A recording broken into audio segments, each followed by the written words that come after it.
asfalt edip yol. Ne o yerde şu yarım metre takansa. Bunu 3 metre cıldırdın ya beni. Halik'in Sonunda bu yerde 9 metre yol açıldı. Tamam açıldı. Bunu nasıl kaldırdı burada? Bir de hiçbir gidip koştum. Neyse. Yok o şöyle yok ne o Bu yarın da şuna saldırıp şu var. Canım şu yolduğundan patlayıp ki. Şuna kaldırdı. Boş verip de bulacağım. Bir hafta önce kantemde olacak. Mocanın bağırdı. Şu bunu orman bulup, bunu agraycı bulup, bunu bağırdı bize. Pazar. Bizim şu alıyoruz.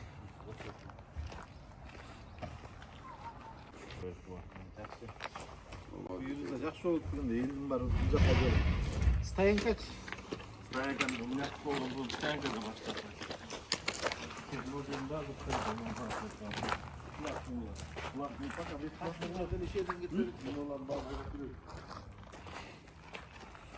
Bunun arkası da stayen kaç.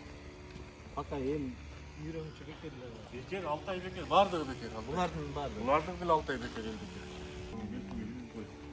Şunda kaç tane bir de? Abi